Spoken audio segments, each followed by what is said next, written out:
Help me reach 5,000 subscribers. Support the video with a like and leave your thoughts in the comments. I read everyone. Thank you. Before we start, if you believe respect in marriage isn't negotiable, hit that like button right now. Let's see how many of us agree. The first sign wasn't loud. It was Tuesday night, late, kitchen light on, takeout containers lined up like failed plans. She slid past me at the sink, shoulder angled just enough to avoid contact. I held a plate under the faucet and tried small talk. Friday's wide open. We could drive out past the lake, walk the trail, grab a late dinner. She didn't look up. Don't turn a walk into a production. It's not a production. It's us getting out of the house. She set the sponge down and dried her hands with slow, careful strokes. You plan, I end up executing. Then you act upset when the world fails to match your outline. I asked for a walk and a meal. You asked to manage my weekend. I leaned against the counter. You've been distant for a while.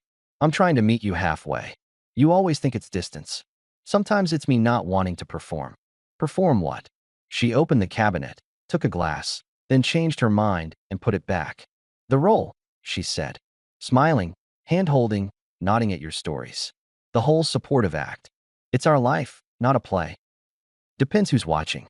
I watched the faucet drip, one slow tap after another. Who's supposed to be watching us at the lake? Your reflection, she said, wiping a non-existent spot on the counter. It's your favorite audience. You've got jokes tonight. I've got clarity. I reached for the fork she'd set aside and slid it into the dishwasher. My clarity is simple. I want time with my wife without attitude. Then adjust the time or the wife. I held her stare. You really want to go there? She held it right back, dead calm. I already did. A long silence parked between us. The refrigerator hummed. A car passed outside. I set the last plate in the rack and shut the door gently. All right, I said. I'll adjust. Friday's off my list. She looked satisfied for a second and then masked it. Good. Good. I answered, not raising my voice, not pushing for a hug, not smoothing it over. I dried my hands and left the kitchen. If I'd understood where that tone was headed, I would have changed more than Friday. I would have changed the whole map, but back then I still thought a solid man with steady hands could fix a house by tightening the hinges. Wednesday, she came home late. No heads up. Shoes in the entryway, bag tossed on a chair. Long day, I asked. She toed off one heel and nudged it under the bench. Normal day. You don't have to take notes. I like to know if I'm heating dinner at 7 or 9. You like control. I like hot food. You could have eaten, she said, crossing to the sink. You don't need to wait. I wasn't waiting. I was planning to share a meal. Share your schedule. Share your expectations. Share your mood, she said, twisting the faucet open. Always sharing. Okay, I said. I hear it. I'll stop waiting on you to eat. You should stop waiting on me for more than that. I set my fork down gently. Such as, she turned the water off and leaned on the counter. Such as applause. That earned a thin smile from me. If I wanted applause, I'd buy a sign and plug it in. You already did, she said, picking up her phone. It's your face. I let that one pass. That was my first mistake that week. Not the silence itself. Silence can be strong, but the kind of silence that leaves a door open she has no business walking through. Thursday brought a small test in the form of a group text. Her friend Kelsey was throwing a casual drinks night at her place. I saw my name added, then removed, then added again. The little bubbles rolled like drumbeats. My wife finally sent me a separate message. You can come if you behave. I called instead of typing. She answered on the second ring. Behave? I asked. It's a figure of speech, she said. Don't overreact. Define it. Don't sound wounded. Don't take over the conversation. Don't get sensitive if someone teases you. Be cool. I'm always cool. You mean quiet. I mean not making it about you. I walked to the window and looked out at the street, the same cracked curb I should have fixed last fall. Here's my rule, I told her. If I'm invited as scenery, I'm a no. It's not that deep. It is for me. I'm not a prop. If they want me there, I'll come. If you want decor, pick a plant. That attitude is exactly what I meant, she said. You can be exhausting. Then I'll save you the energy. I'm skipping tonight. You go. Bring your best lines. Of course, she said, and hung up without a goodbye. I put my phone down and started clearing out the entry bench. I pulled my old keys off the hook, found a second set I hadn't used in years, and dropped them into a small tray. Belt, work badge, charger. I made a row of things I owned and would keep owning whether or not anyone applauded. Action beats don't have to be loud. Sometimes they're 3 items lined up on an entry table to remind a man of his spine. Around 8, I drove out to the shop to pick up a part I'd forgotten earlier. Nate, my coworker, was still there, leaning over a clipboard. "You look like a guy who decided something," he said without looking up. "I decided to eat when I'm hungry," I said, flipping on a work light. "Small, adult decision. That time of year," he said. "Storm season. Either the gutters clog or they flow. No middle. No metaphors, Nate." "Fine," he said. "Plain talk. You all right?" "I'm steady," I told him. "Just shifting how I spend my evening." "You want company or silence?" "Silence," I said. "But thanks." He nodded, signed his sheet, and left. The shop settled. I pulled the box I needed and stood there a minute longer than necessary, because standing in a quiet place where everything has a purpose can reset a man faster than any long speech. That night, around 10, she came back from Kelsey's with that bright, performative cheer that always shows up when she's been center stage. "How was it?" I asked, keeping my voice neutral. "Fun," she said, dropping her bag. "People had stories, not schedules." "Glad you enjoyed it." She looked at the clock and then at me. "You didn't come. That says a lot. It says I don't attend events where I'm told to behave." That was a joke. Those are the jokes that aren't. "God, you're stiff." I leaned on the back of a chair. "I'm steady. There's a difference." She rolled her eyes. "Don't start." "I already started," I said. "Just not with you in the room." Friday morning, I made coffee and put 2 mugs on the counter. She walked in scrolling her phone.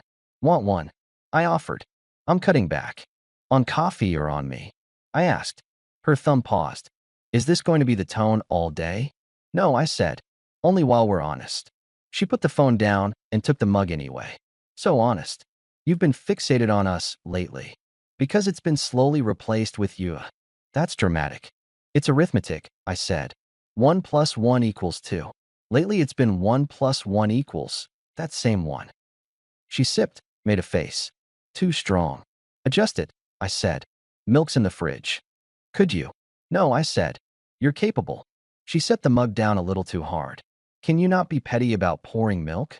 "I'm not being petty. I'm ending a small pattern. I don't play waiter for someone who calls my company a performance. This kitchen is open, not staffed. So now you're making house rules." "I'm setting my own boundaries," I answered. "They don't control you. They govern me." "How convenient." "If it sounds like convenience, you might be used to comfort." She laughed once, sharp. "You love the sound of your lines." "I like lines that hold." She took her mug, added milk herself, and stirred with slow circles. "We're going to Kelsey's birthday Saturday," she said as if we hadn't just reset anything. "No, you're going," I said.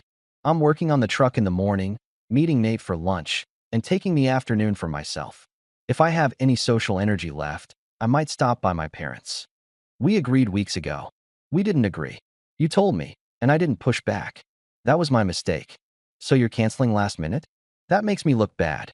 "Your image is your project," I said. "Use any of your lines to fix it." She stared like she couldn't decide whether to raise her voice or her chin. She went with the chin. "You're being stubborn." "I'm being final." "Punishing me because I didn't clap at your lake day?" "I'm removing myself from rooms where I'm framed as the problem while funding the party." "Funding time and energy," I said. "You burn both and send me the bill." She picked up the mug again. "You should come. It will be easier for everyone." "I don't organize my life to make it easy for everyone. I organize it to keep my respect intact." Her mouth tightened. "I hate when you use that word like a weapon." "It's not a weapon," I said. "It's a measurement." She held my eyes for a long second, then softened her face like someone flipping a dimmer. "I hear you," she said, voice quiet. "I've been tense. Work's been a lot. The last thing I want is to fight you. Take Saturday. Do your thing. We can regroup Sunday." A curveball. First softening. She stepped around the island and touched the edge of my sleeve with 2 fingers, light and calculated. "Thanks," I said. "I'll take Sunday slow if you're up for it." She nodded. "I'll make pancakes," she said, smiling like a magazine cover. "You love those." "Pancakes are good," I said. "Consistency is better." "I'm trying," she said. "Keep trying." She pulled her hand back and carried her mug out of the kitchen. The air felt lighter. It wasn't. It was a pause. Good men are vulnerable to pauses. We mistake them for progress. I didn't. Not anymore. I just marked the moment and went on with my day. Saturday afternoon, Nate and I ran into each other at the supply yard. He tossed a strap into his truck bed and looked at me. "Change in your shoulders," he said. I changed the load, I told him. "Lighter." He grinned. "Simple math, man." "Simple rules," I said. "I'm skipping a party." "Let me guess," he said. "You stopped applying for the job of being tolerated in public." "That's the one." "Good." He pointed with his chin. "What comes next?" "Next," I said, "I stop explaining decisions that protect my peace." "Good step," he said. "Stop by my place if you want a beer later."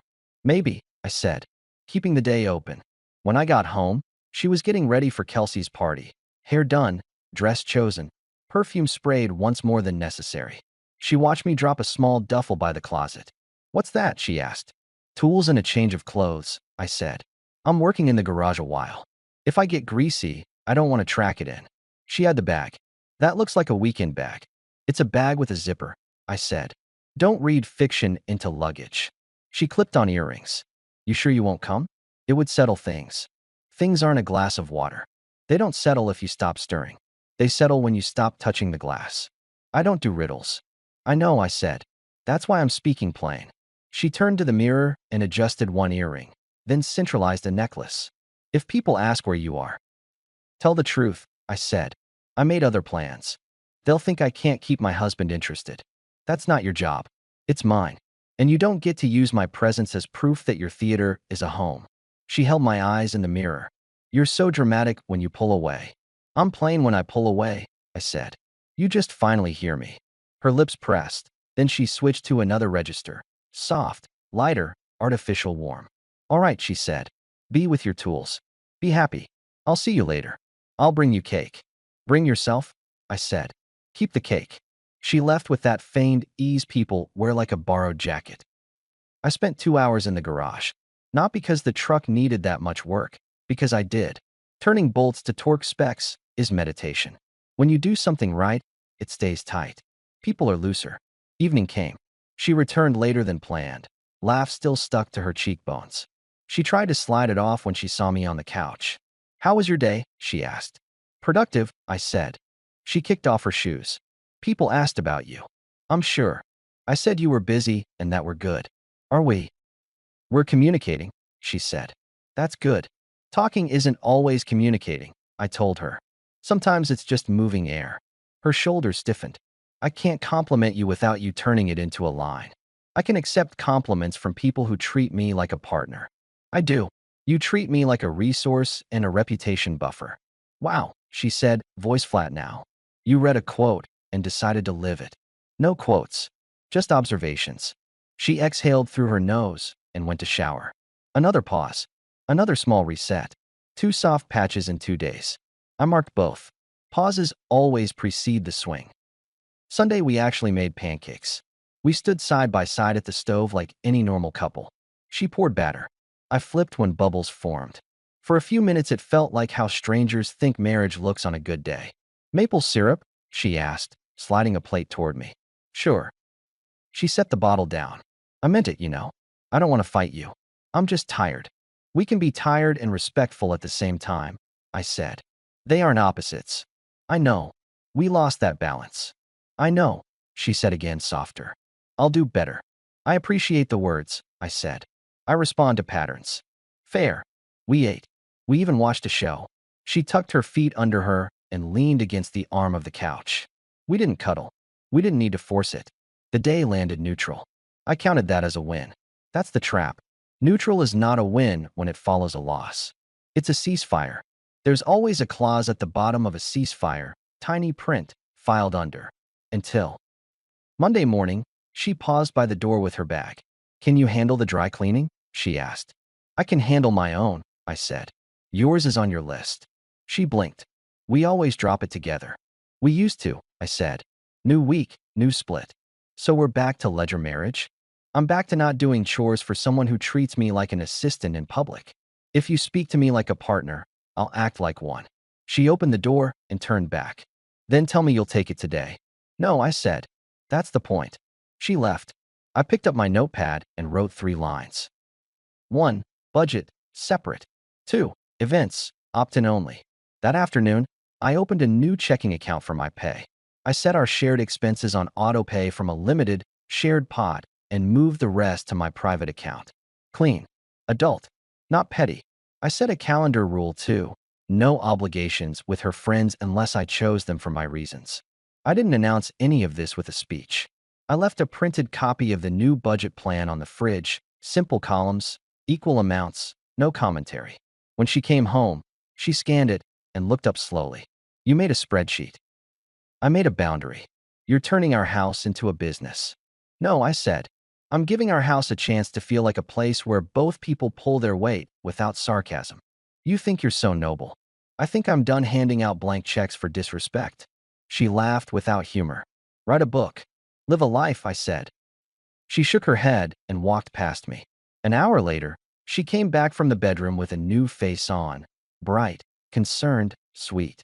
She touched my shoulder. I overreacted, she said. The chart is fair.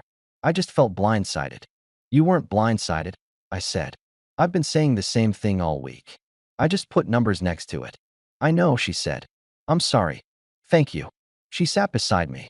Can we have dinner together tonight? No agenda. Just us. Sure, I said. Let's keep it simple. We ate. We talked about neutral topics. She laughed at something I said. It almost felt right. Second softening completed. That's usually the last warm front before the storm. Tuesday night, Kelsey hosted another gathering. A small one this time. Just 4 people from their circle. I didn't plan to go. Then I decided to make a point in public without making a scene. A public boundary is a clean tool if you treat it like a level, not a hammer. I arrived exactly on time, brought a basic dessert, and set it on the counter. My wife was surprised to see me. Look who's behaving, she said, immediately performing for her friend. I kept my smile small. Look who invited me, without conditions. Kelsey jumped in with a grin. We're all friends here. No conditions. Just fun. Fun's good, I said. So is being decent. We ate. We talked. I stayed light. I took my time answering questions and didn't tell long stories. My wife watched me like a ref looking for fouls. Toward the end, Kelsey mentioned a weekend trip she was planning. You guys should come, Kelsey said. It'll be nice. Air, grill, games. No pressure. I opened my mouth to decline, but my wife jumped in. We'll see, she said. Depends if he can keep things light and not make it about the Respect project. Kelsey laughed out of reflex and then looked uneasy. The room tightened. I sipped water. We don't need to perform conflicts, I said calmly. Not here. My wife smirked at the table. He loves a thesis. I set my glass down gently. We all have our hobbies. Mine is holding a line. Kelsey checked her phone like she wanted to disappear into it. Her boyfriend studied his plate. My wife made a show of easing off. Kidding, she said. Calm down. I'm calm, I said. I'm just not a prop. No one called you a prop. You did last week. Different words, same idea. I heard it. That's not what I raised a hand a half inch. We don't need to relitigate it here. I'm saying one thing for the room. If jokes land on my back, I leave. No hard feelings. I just leave. Wow, she said, half laugh, half dare. Clear and adult, I said. Carry on. I finished my water, thanked Kelsey for the dessert, and went to the door. I didn't slam anything. I didn't make speeches. I made space. On the way home, my phone buzzed with a message from Kelsey. Sorry. That got awkward. I replied, we're fine. Appreciate the invite. Kelsey sent back, you were right to set the line. A small witness changes a lot. I got home before my wife. When she walked in, I was cleaning the counter. You embarrassed me, she said. No, I said. I prevented you from using me to amuse your friend group. You left. I promised I would if the jokes returned. I kept my word. You're punishing me socially. I'm protecting myself socially. You're impossible. I'm consistent. She threw her coat on a chair. This is why I don't want to play close with you. Everything is rules. Everything is gravity, too, I said. You can pretend it's optional, but the floor will remind you. Wednesday evening, the temperature dropped behind her eyes. She didn't talk. No, how was your day? No, what's for dinner? The house went silent in that heavy way that makes even clocks tick louder. I made a sandwich and ate it standing up at the counter. She scrolled her phone on the couch. At 9, I walked over and stood between her and the screen. I'm talking now, I said, short and clear. She sighed loudly and locked the phone like a teenager. What? Two things. One, I'm not going to be your joke in any room. Two, if you want a partner, you talk to me, not at me. You're so dramatic, she said. It's a sandwich. It's a text. It's a joke. Everything becomes this symposium. It becomes a decision, I said. Yours and then mine. She looked bored on purpose. Go on then. Decide. I already did, I said. We are separate on budget, calendar, and events. Next step, if this tone stays, we'll be separate on address. I won't announce it twice. She sat up a little. You're threatening to leave? I'm promising to leave a climate that corrodes me. So yes. Call it what you like. I call it sizing the beam correctly. Save your handyman poetry. That's not poetry. It's load-bearing. She rolled her eyes so hard it could have warned ships. Are we done? I am, I said. You'll let me know if you want to return to plain partnership. She leaned back again. Phone already unlocking. I'll let you know if I want to watch another one-man show. I left the room. I didn't slam the door. I didn't even close it. Thursday morning, I woke before dawn and went for a long drive along the river road. No music, just tires on pavement and the kind of quiet that lets a man hear the tone he's become used to. When I got back, I moved 2 more boxes from the closet to the garage, winter gear and spare parts. I wasn't leaving. I was practicing leaving. There's a difference. She came out in a robe, eyebrows lifting when she saw the boxes. Really? Organizing, I said.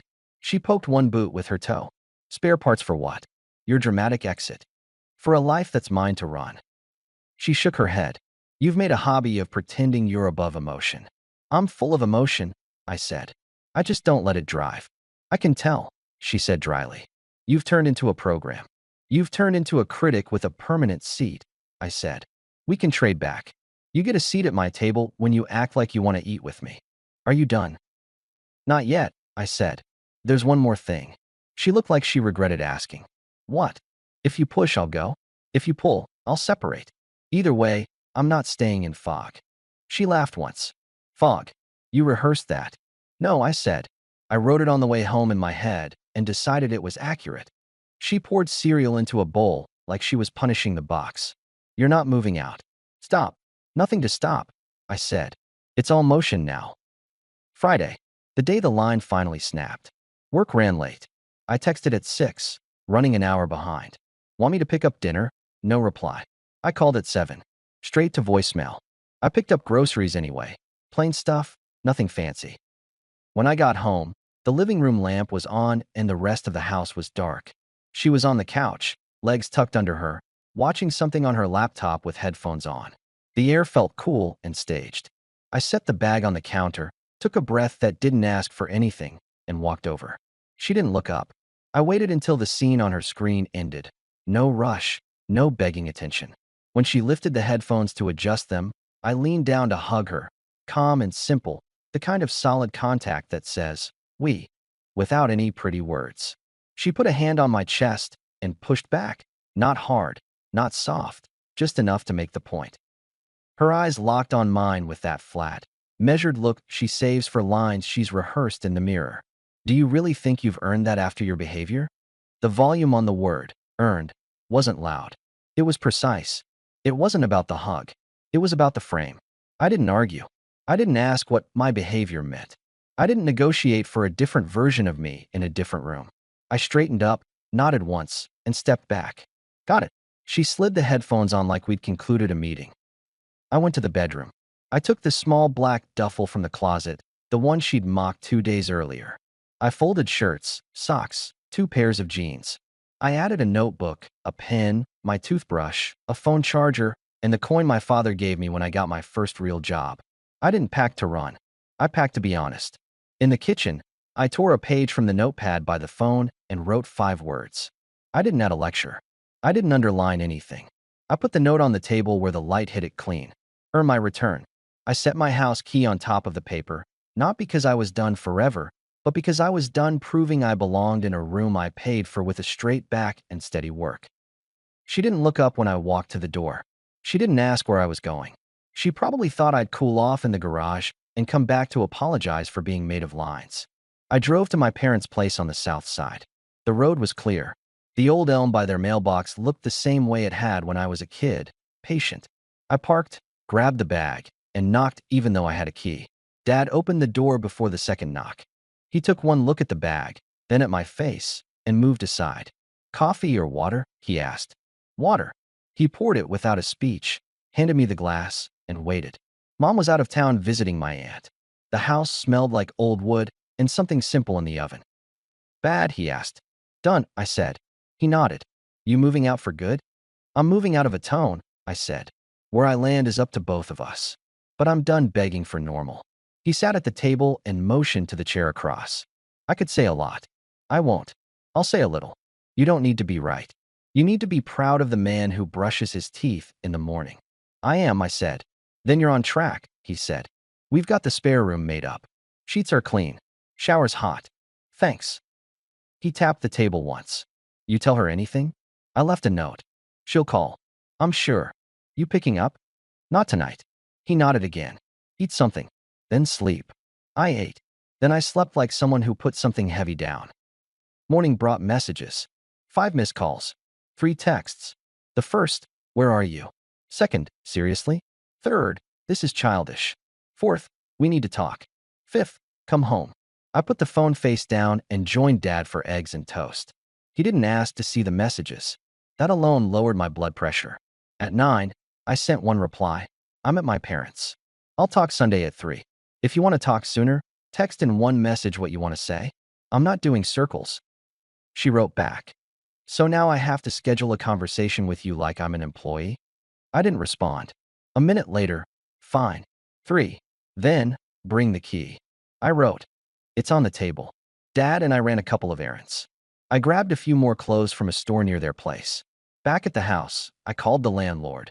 Not to cause trouble, not to escalate, just to let him know I'd be transferring my half of the auto pays to the shared expense account we'd set up. Clean lines prevent chaos later. Adult. No noise. At 2:55, I drove back to the house. I didn't let my stomach get involved. I walked in, saw her standing in the kitchen with her arms folded hard enough to impress herself, and set my phone on the counter where I could see the time. 3 o'clock, I said. "You made a scene." "No scene," I said. I left after a sentence that told me exactly where I stand. "You walked out because I asked if you earned a hug." "You answered a hug with a ledger," I said. "I'm not a loyalty program." "That line took you all night." "It took me 5 seconds and the rest of the night to act on it."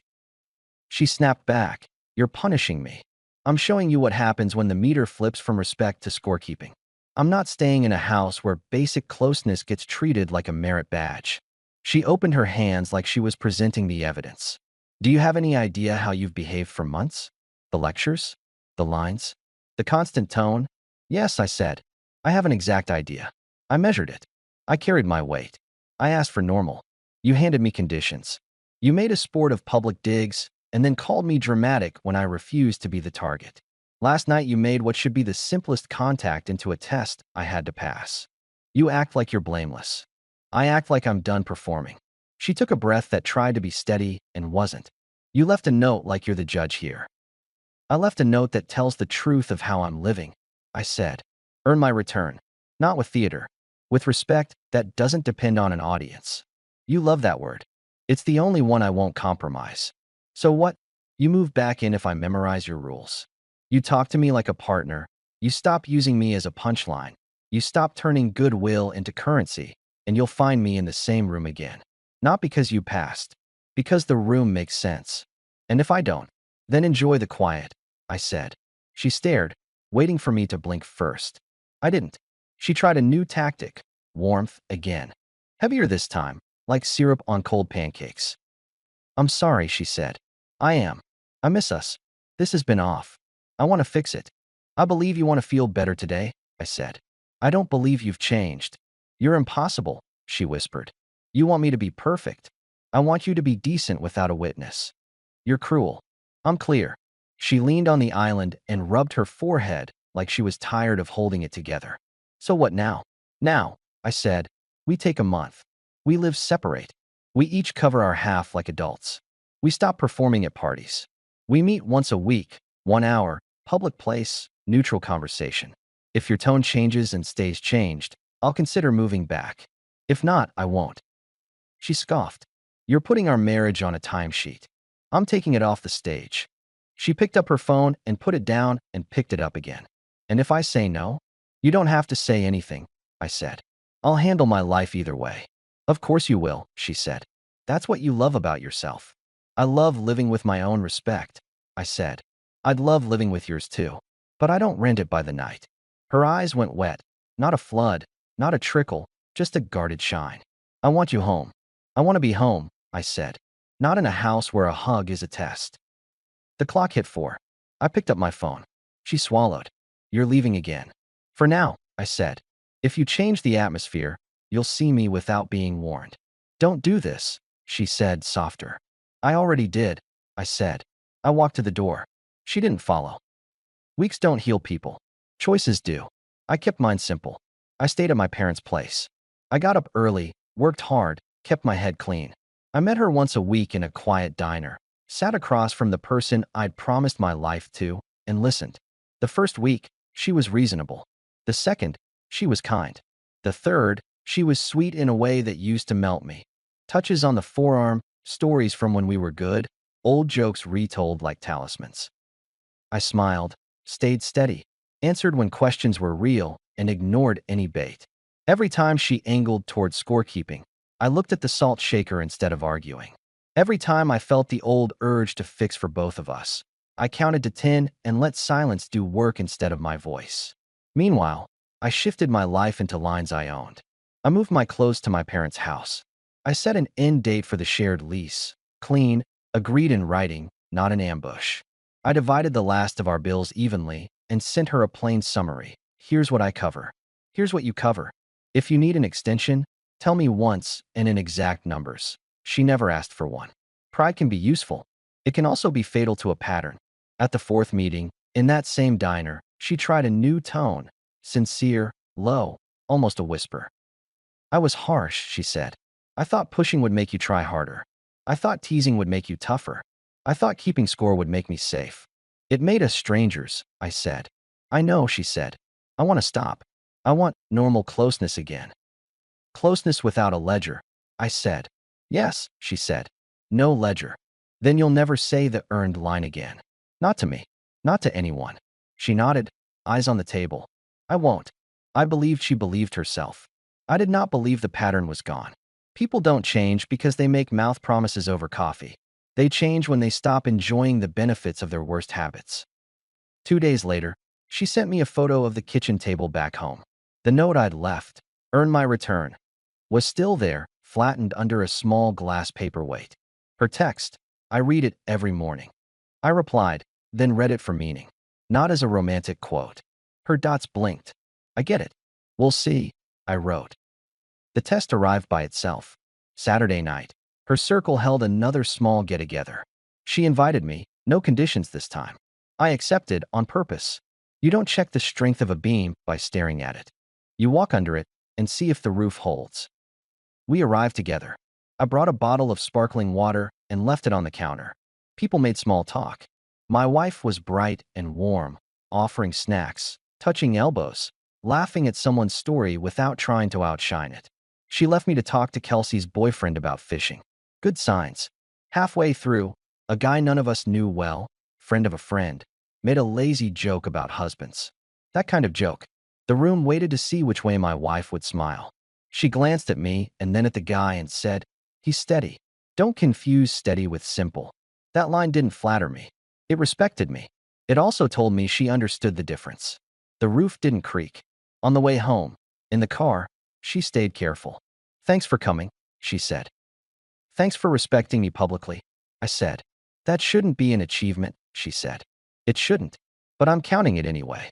We drove in quiet. The good kind. Outside our house. She looked at the front steps like they were a hill. "Do you want to come in?" she asked. "Not yet," I said. "I'm not crossing the threshold because of one decent night. I need a season of decent nights." "I can be decent for a lifetime," she said. 6 weeks first, I said. "Then we'll see." "Deal," she said. We shook on it like two people who meant it. 6 weeks passed. No scorekeeping. No public digs. No conditions attached to closeness. The earned word never left her mouth again. She did slip once, small, at the sink, when she started to say, "If you just," and then stopped herself and changed it to, "Could we?" That tiny edit meant more than any apology. I moved back in quietly, not with a parade. I carried my bag in. I set it down. I put my shirts in the drawer I'd emptied months before. The note was still on the table, under the glass weight. I lifted the glass and looked at the ink. I didn't move the paper. I wanted it there.